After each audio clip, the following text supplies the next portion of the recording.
I tell my husband this all the time. I'm like, when people ask us what are our hobbies, we cannot just say Netflix and drinking red wine. We need something cool. Hey, I'm DeJonique. I'm Elaina, and this is Everything Eventually. Welcome to the very first episode of Everything Eventually, the place where you can have it all, just not at the same time. I am DeJonique. I am Elaina Moore, and we are so excited to have you. Today's episode is really an introduction to Everything Eventually. It is all about who we are, why we're here, and the community that we're excited to build together and bring you guys along for the ride. So, two different people from two different places in two different worlds. How did we get here is the question of the hour. Well, it was a very interesting set of circumstances. I got a message on LinkedIn from a gentleman who was reaching out, looking for assistance. He was helping his girlfriend, now wife, build out her business and was needed marketing strategy. And so he was searching people on LinkedIn and he found me. And he sent me a message and said, I think that you need to meet my girlfriend. She has this business. I think that you all would be, really amazing together and hit things off. And I was like, oh, wow, this is really interesting. I've never had a boyfriend reach out on behalf of his girlfriend and her budding business. And I was like, well, he is a very dedicated boyfriend. So yes, I need to meet this lady who has such amazing support. Listen, every time you tell this story, I cannot help but chuckle because I'm like, had I opened this LinkedIn message, I don't know if I would have had the same warm response. I would have been a little like, what is happening?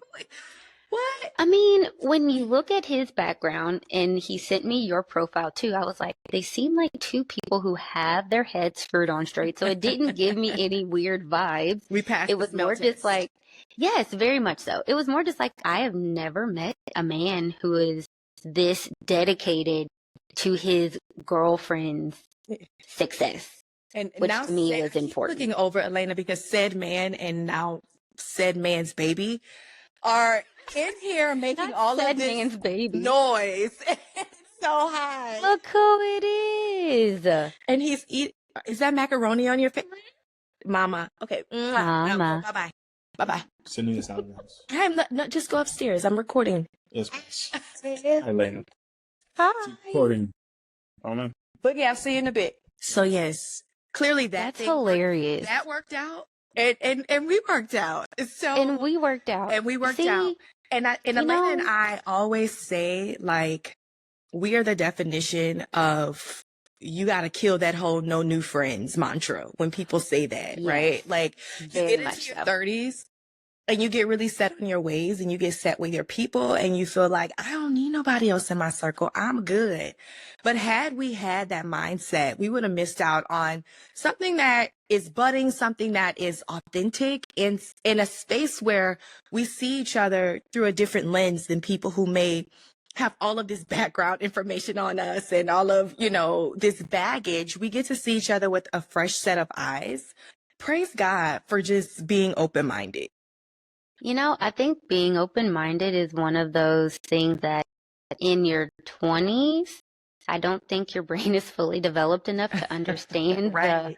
the necessity of thinking beyond your current circumstance and thinking about, the future. I think so many times we're closed off because we're like so right now that you can't think about, oh, well, this person that I could be open to meeting and learning more about could have impacts in my life in the future. So I think it's really important to not, if you are currently closed off, to consider being a little bit more open because you never know who might walk in your life via random LinkedIn messages. and through said messages, as we've just talked and gotten to know one another over the years, it was a phone conversation we had, right? It was. I had been venting to Elaina almost every time we talked, like, girl, I don't know what I'm going to do in my life. And she kept saying, well, why don't you make a blog? Why don't you make a podcast? Why don't you start a channel? And I'm like, I did. I said all of those things. Million gazillionth person to tell me that. Okay, I'll do it one day, right? And I guess she got tired of me venting. She was like, I have a proposition. How about you not do this thing by yourself? And I felt like a scene from a movie where the heavens parted and the angels sang and the bright light came down, and I was just like groveling at her feet, like, thank you, because it's what I needed. I needed to feel like I had someone who I could share this space with and do this thing with. Because another thing I feel like I had been missing was community. And so even being, states and states and miles away, like, this is a beautiful way to like tap into community that's already here and just to build on it and do something real special. I agree. And I think in that phone conversation is, we were talking about life and the things that were happening. And it became clear to me, we can't have everything at the same time. It's like you can't have, I went back to school, got my MBA. I couldn't have work, school, husband, and kids. Everything couldn't be a priority at the same time. Yeah. It's like at some points in life, it's like you have to make decisions about priorities. And and it's not to say that you can't have everything. It's just that you probably can't have everything at the same time. I can't be at the top of my career and focused on that and get an MBA and go to school once a month, for an entire weekend. I realized in myself, I was like, I can't do all of that. And that's fine. And I think that's one of the things that I'm hoping that we are able to cover on this podcast is how we are managing the everything, knowing that we are taking baby steps. We're going to take this in pieces, and that there are some seasons like we've been through where we're like, we can't do that right now. Yeah. We're going to put that down. I will come back to it when I feel like it makes sense. If it makes sense again, because some things are also seasonal. Yeah. And I think that's a part of our evolution just as people in our lives. And I think a lot of times that's hard for us to be okay with, is that some things are only for a season. And when you put it down, you may not pick it back up. And I think a lot of times living in this hustle culture will make you feel like you are crazy for embracing this mentality. But it's like, as you mature and you get older and you realize, no, quality over quantity. And that includes the decisions I make in terms of what I give my time to, the commitments that I make in my day, whether it's work or personal, the extracurricular things that I decide to do, how I decide to spend my free time. I'm going to be a little more choosy because I need to curate what this life looks and feels like. And I don't have to be busy every second of the day. And I don't have to be juggling a million balls in order to check success off of my list, right? And so if a million balls is your thing, that's cool too. But as we talked about, as you're juggling the million balls, there will be balls that are in the air while there are balls that are in your hand. And obviously the balls that are in your hand are the ones that are getting the more attention than the ones that are in the air. So it just goes to show that, we can run after whatever dreams we want to, but we also have to be realistic about what the sacrifice looks like and, what the load looks like. It's not always going to be an even or equal balance. I agree. And I think that is something that I'm really excited to, talk about on this podcast with you as we are building out content and having really important conversations or more lighthearted conversations. I'm excited to explore the how to juggle, how to make it make sense for each one of us as individuals, because nobody's life looks the same. And like you said, like I'm in North Carolina, you're in Texas, and like while on paper we are career women, we have husbands and kids, it's like the day-to-day of our lives are completely different. Yeah. So I do think it's like I am excited to explore the nuances of how we are going to have and build these lives that we want, and what everything looks like for us and how we plan to get there. But I did hear that there were some people who didn't agree with our notion of everything eventually. And I need you to explain to us why that is. So we did a good old fashioned poll. as we start building this thing out. It was very scientific. I just went to my group chat and asked the question. Period. Like, what do you guys think about this notion that you can have it all, just not at the same time? Because we've heard it phrased this way from our forever First Lady, Michelle Obama. And so, as you're becoming wife, mom, businesswoman, then this thing starts to become a reality for you. Right. Is it something that exists, or is it a limiting mindset? And there are people in my space who believe that it is a limiting mindset, that you absolutely can have it all. And it's just about aligning yourself with the right people, being in the right spaces, and the right timing. And I respect that, right? I respect it if you feel as though, you're going to tie up that cape every day and be superwoman and go after the things. But if you are operating in that space, are you really giving all of the things the attention, the time, the care, and the consideration that they deserve? So if I'm question of the millennia, momming, wifing, and career womaning, and my job has a meeting, and my son has a school performance, and my husband has a gala that he would like his wife to get dolled up for, and that takes all day, how am I gonna do it all?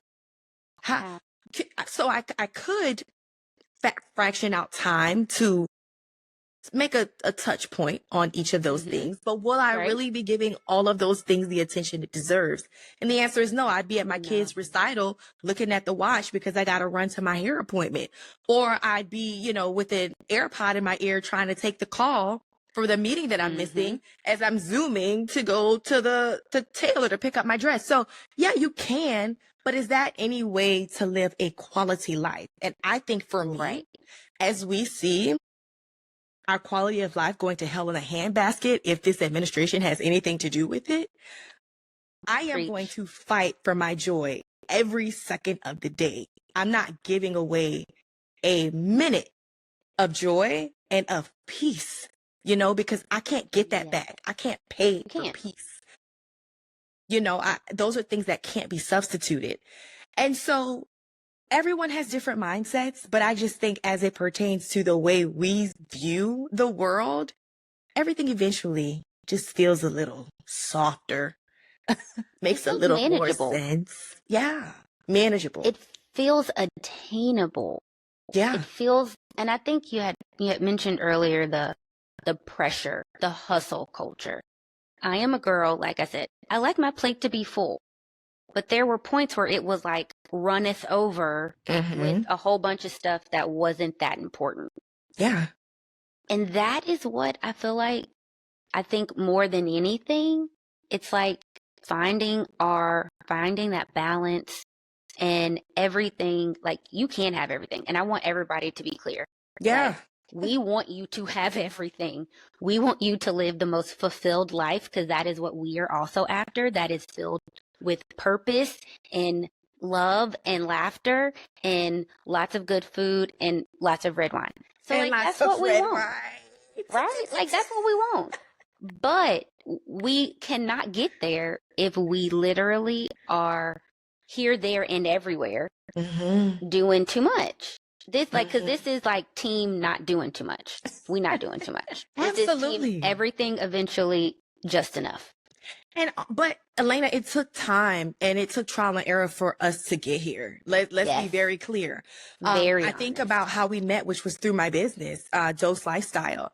And I founded Dose during that time I was telling you guys about, when we had the coronavirus pandemic, and we had the social unrest. And so I built out this wellness brand. And I built it out of a very specific space because of a very specific need, both for myself and for the people that I was marketing to.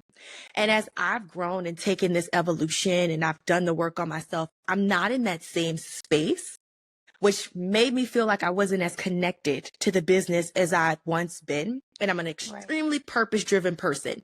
If I don't feel a tug, if I don't feel a purpose, it is very difficult for me to commit to a cause. And that became my business, which broke my heart. And I kept trying to fit this square peg into this round hole. And I couldn't figure out how to spark that love and that joy back into the business. And I was just so afraid to put it down. I was really scared to put it down until I was forced to put it down. And I think at that point, I felt like I failed something because I'm pressing pause on this thing that I worked so hard for and spent so much money on. And I got so much buy-in from people who were fans and supporters. But through today's lens, I'm like, no, that was you realizing that that was one of those balls that was in the air. You weren't giving it the attention that it deserved. And so you should probably put it down for a second until you get a handle on these other things that you have. And you can always go and pick it back up. Exactly. Prioritizing. Priorities. Over the last 2 years, I have been on a social media hiatus. This podcast will actually be the thing that brings me back. And that was primarily because I didn't really feel like I had anything of value to talk about. I lacked the inspiration to find things to post about. And, it's like everybody has cute kids. Everybody has cute clothes. Everybody's house looks, spectacular. And it looks like the Instagram pictures. And, I just felt like that wasn't all I had to talk about. And so I have been waiting, honestly, for God to give me something meaningful that I felt was valuable to share. And so I am really excited to come out of this hiatus in this project with you. I feel like it's going to be really meaningful, not just for myself and honestly, like to build my confidence, but to allow us to have meaningful conversations about our truths and what our lives actually look like. Absolutely. And for me, it was always talking, always having something to say. And I think that when I went through this evolution of realizing I didn't want to be in a traditional newsroom anymore, and then you coupled that with the life transitions that I was going through, and then you couple that with the political climate that we find ourselves in now, I got stuck. I knew that people needed to hear, not just from me, but from anyone who could give context and offer hope and guidance in these spaces. But I feel like that adage that, I was pouring from an empty cup. Yep. And so I needed a hard reset. I needed some time to be like, wait a minute, this is a lot.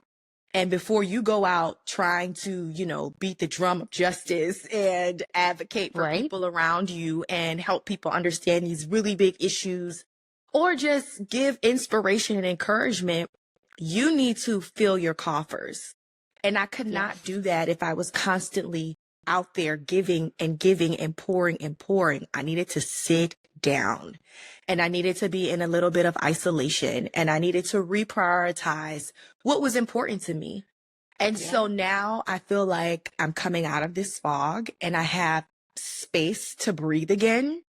And I feel my words coming back to me and I'm so excited about that. And I'm excited to be able to do it in a meaningful way. In a way that's a little more relaxed and authentic and hopefully something that resonates with so many people out there. Yeah, I mean, I think, these conversations, this realness that, we are so excited, to share and to talk about, I think is, one of the things that we saw was a gap. Mm-hmm. I feel like we are, former TV anchor, and I'm in marketing and media. And I think that one of the things that we saw is like there's a gap in the market in terms of what we feel like we could connect with as women who have these lived experiences. Yeah. And I think that we want to be able to have these conversations about what does real life look like? How do you get everything eventually? But those weren't conversations that I feel like I was hearing on other podcasts. Those weren't conversations that I feel like I was seeing other Black women who looked like me. They weren't having those conversations. And so I'm really excited that we're going to build this community and create this space for us, for the us's. For the us's to, share. I'm so excited that we're gonna build this thing that we know other women who look like us need. Yeah. And we're not only embracing the everything eventually, but I think it's important that we embrace the space in between as well, because I think that's how you get to the roadmap that helps you to decide one day that, you know what, I don't have to do it all right now. And so being able to be honest and vulnerable and strip those layers and bring in people who have different lived experiences than Elaina and myself, and allow them to share this platform with us so that we can all pull from this and create what it is that we need. Create what it is that we weren't hearing, weren't seeing, or just didn't resonate with us. So be patient. Get excited. Yes. I'm excited. Hopefully everybody else is excited just besides our husbands. Baby, if we have 0 listeners, Duran and Jimmy are dead. Period. Because they will support us, okay? Yes. And I will say Creed and Carter will be like, Mommy, what are you doing? Is that Miss DeJonique? And Roman will press a button and that'll count as a play. So we'll we go. 6 built-in viewers. We have 6, but we're excited. We hope you are excited. This is just the beginning. And thank you for joining us on this journey. And stay tuned.